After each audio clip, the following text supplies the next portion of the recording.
Hello, I will be answering the first question of what types of power do you have as a student? How does the source of power influence communication with other students, professors, and administrators? As an ASU student, I take pride in gaining as much knowledge as I can and also building connections. One of the first key terms that I will be using is expert power, which is on page 249 in our text. I feel like having as much knowledge and skill not only helps you as a student and help you succeed in these courses, but you can also help other classmates as well, whether if it's providing our ideas or helping them in a discussion or a group project.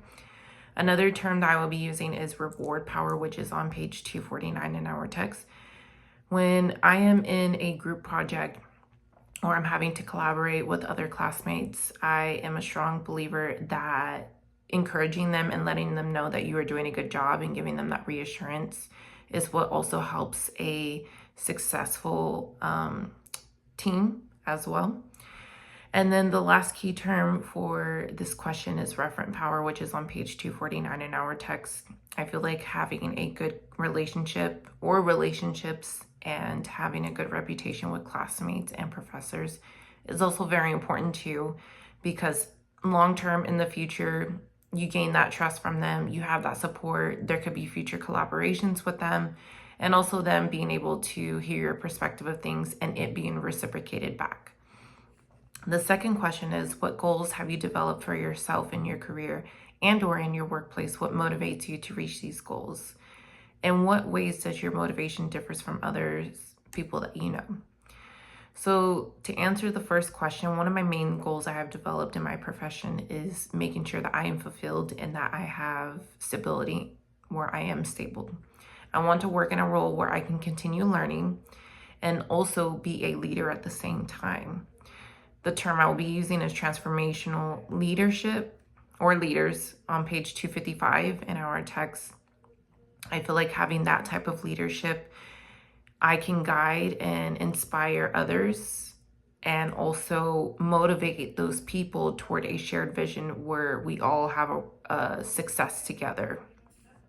A major motivation for pursuing these goals comes from wanting long-term security, personal growth, and the satisfaction that I know I'm improving. The key term that I'm using for that is expert power, which is on page 249 in our text. Again, gaining as much knowledge and skill in my profession is so important because, again, for my clients, I want to build as much trust. I want to have as much confidence with them as I can. And not only that, it helps me feel good as a worker and knowing that I'm doing my job correctly as well. And either way, every day you are always learning something new. Things change all the time. And the more that you learn, the more knowledge that you know, the more success that you will have.